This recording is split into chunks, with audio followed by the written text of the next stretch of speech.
Salut chers amis en Jésus-Christ et bienvenue à notre méditation pour la solennité du Corpus Christi, l'année A.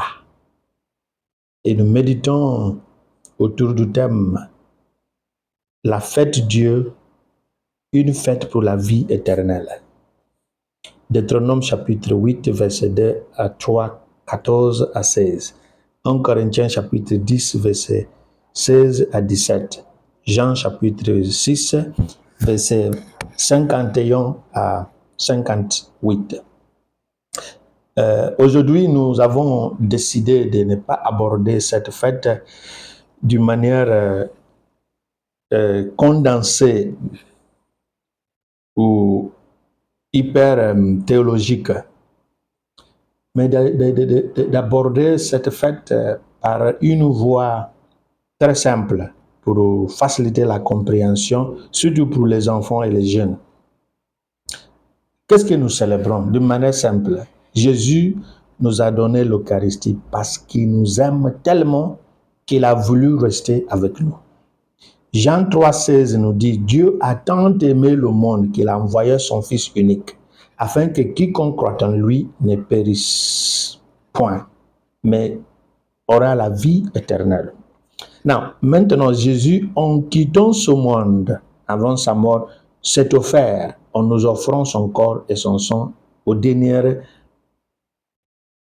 vers la fin de sa vie à travers la scène consumée sur la croix. Nous célébrons non pas l'institution de cette Eucharistie, mais une prise de conscience d'une présence réelle de Jésus dans cette Eucharistie. Alors, même si nous ne pouvons pas le voir comme les personnages de la Bible l'ont vu, il est toujours avec nous, dans le pain de la messe. Et cette fête s'appelle la fête Dieu, Corpus Christi, corps du Christ. Et une fois par an, nous célébrons la fête Dieu avec une grande procession pour dire merci Jésus, c'est ça la fête Dieu. Que signifie fête Dieu? Corpus Christi est une expression latine qui signifie corps du Christ. Corps du Christ. Supposons que le sang est dans le corps. Corps du Christ. Corpus Christi. Il y en a qui vont dire corps et sanguine Christi. Nous célébrons Corpus Christi. Supposons que le sang est une partie du corps, qu'on ne peut pas couper un corps, la flèche, sans avoir le sang. C'est un jour pour nous les catholiques du monde entier pour affirmer d'une manière affirmative un enseignement cataphatique, non apophatique. D'une manière affirmative, nous croyons que Jésus est vraiment présent dans le pain qui devient son corps. Qui devient son corps. Et ce n'est plus simplement du pain. C'est Jésus qui demeure avec nous d'une manière très spéciale par l'Eucharistie. Nous allons aborder cette théorie, cet enseignement pour expliquer une petite différence de transformation des formes et de transformation des sens. En parlant de l'Eucharistie, nous disons qu'à la messe, lorsque le prêtre, en parlant de prêtres, on parle de prêtres, évêques, papes, ce sont tous des prêtres, prient et prononcent les mêmes paroles que Jésus a dites lors de la scène. Ceci est mon corps, prenez et mangez, ceci est mon corps, prenez et buvez, ainsi de suite. Ça, c'est ce qu'on appelle la forme de l'Eucharistie, la prière qui fait de l'Eucharistie. La matière, c'est pain sans levain et le vin. Alcoolisé, hein? Pas la boisson gazeuse. Alcoolisé, parce que c'est la définition d'un vin. Le pain et le vin sont transformés en Jésus lui-même. en Jésus lui-même, non pas par leur apparence ou goût, mais de la manière la plus profonde et la plus réelle. Cela nous amène aussi à parler de ce qu'on appelle la théorie de la transsubstantiation. Transsubstantiation. C'est la transsubstantiation qui explique que même après la consécration, le pain maintient le goût d'un pain. Le vin reste toujours alcoolisé, maintenant la même couleur et le même goût. Mais la substance n'est plus et ne joue plus le rôle d'un vin, ni le rôle d'un pain, mais le rôle d'un gage éternel ayant et conduisant à la vie éternelle, nous donnons la substance divine, tout en maintenant la même forme physique qu'on voit. La matière reste toujours. Nous appelons cela la présence réelle de Jésus. Cela signifie que Jésus est réellement là, même si nous ne pouvons pas le voir de nos yeux. Maintenant, qu'est-ce que la fête Dieu? La fête Dieu est une célébration comme une fête d'anniversaire. Mais pour Jésus, non pas pour célébrer son anniversaire de naissance, ni l'institution de l'Eucharistie, mais notre prise de conscience qu'il est réellement présent dans l'Eucharistie. Donc c'est l'anniversaire de Jésus dans l'Eucharistie. On s'est rendu compte qu'il faut mettre en valeur cette présence réelle. C'est la manière pour l'Église de dire merci Jésus d'être avec nous, une appréciation. Et parce que nous l'apprécions, nous voulons que le monde ait le même gage. Et c'est pourquoi nous t'aimons et nous voulons que tout le monde sache que tu es là.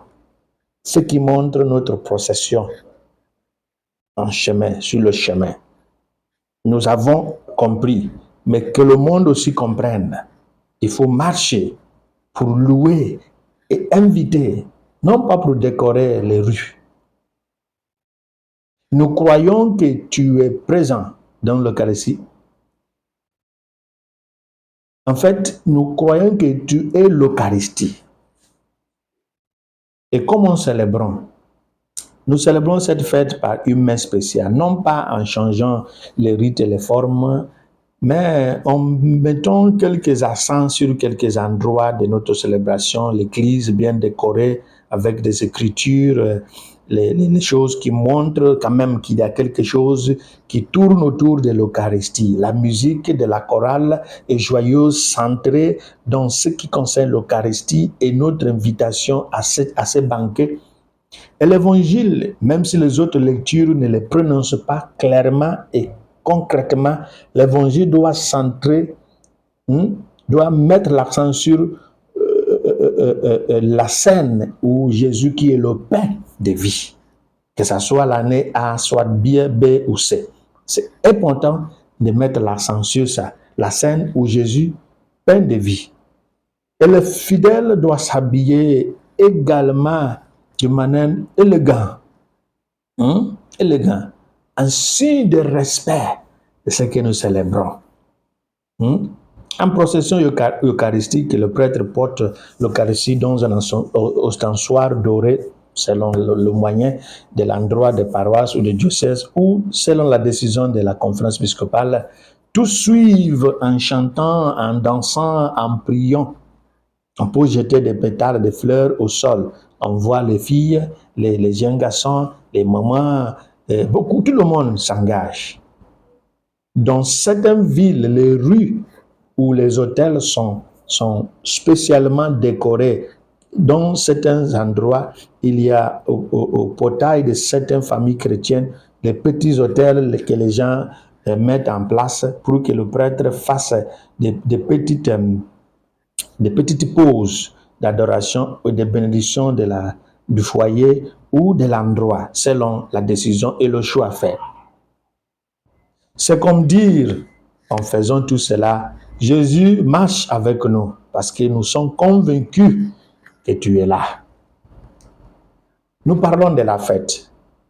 Mais qu'est-ce que cela nous rapporte? Je considère cette fête comme une fête de vie de communion. Communion. Mais la communion qui portera des fruits à travers la conviction. Et c'est pourquoi, d'après une analyse personnelle faite de notre texte évangélique, Saint Jean nous présente 4 choses que la participation à l'Eucharistie fera en nous.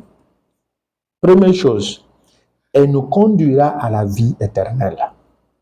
Deuxième chose, Jésus nous ressuscitera au dernier jour. 3, nous demeurons en Jésus-Christ comme il demeure en Dieu le Père. Et 4, nous vivrons à cause du Christ, comme lui-même vit à cause du Père. Et cela se résume en communion avec la Sainte Trinité, et la Sainte Trinité étant notre essence, notre vie, notre être et notre mouvement, selon Paul, dans ses expressions dans Actes des Apôtres, chapitre 17, vers 27 à 28. Si l'Eucharistie nous maintient dans une alliance avec la Sainte Trinité, qui est définie par unité et communion, partage, unité de vie, la circulation, intercirculation d'amour, alors nous sommes condamnés à vivre dans l'amour eucharistique, sans choix. Alors, un fidèle, surtout un communicant, qui n'aime pas, qui n'accepte pas qu'on l'aime, parce que l'amour a 2 choses, aimer et se laisser aimer. Il y en a qui préfèrent aimer, mais ils n'acceptent pas que les gens le fassent des bons gestes. Donc c'est aimer et se laisser aussi aimer. C'est ce qui nous définit. Et Paul met cela en valeur lorsqu'il disait: la coupe de bénédiction que nous bénissons n'est-elle pas une communion au sang du Christ? Le pain que nous rompons n'est-il pas une communion au corps du Christ? Puisqu'il y a un seul pain, nous sommes tous un seul corps, car tous nous participons à un unique pain. 1 Corinthiens 10, 16, 17, ce qui est notre deuxième lecture. De ce qui suit, il est valable de dire sans erreur qu'une participation à l'Eucharistie, sans une vie de communion ou d'amour, est le sommet de l'hypocrisie religieuse. Et ainsi, c'est l'ignorance théologique. Et c'est pourquoi, en terminant, je dirais que par cette communion, cette célébration, nous participons déjà à la liturgie céleste. Et c'est pourquoi Saint Irénée va nous dire en conclusion que, en résumant l'Eucharistie, il faut retenir que notre manière de penser s'accorde à l'Eucharistie et l'Eucharistie en retour confirme notre manière de penser. Et la question que je nous pose est celle-ci: est-ce que cela est vrai pour toi? Est-ce que cela est vrai pour moi? Est-ce que cela est vrai pour nous? Que notre manière de penser s'accorde à l'Eucharistie. Et en retour, l'Eucharistie confirme notre manière de penser. Alors, avant de se reposer, je vous invite à lire 3 passages ou 3 chapitres de l'évangile de Saint Jean, chapitre 3, chapitre 6, ce qui est long, et chapitre 14. Et si vous voulez aussi, vous ajoutez chapitre 13. Et si vous avez encore de temps, chapitre 17. Alors, 3, 6, 14, 13, 17. 3, 6, 13, 14, 17. Et que le Seigneur nous bénisse et que notre fête soit belle et fructueuse. Le Père, le Fils et le Saint-Esprit. Amen.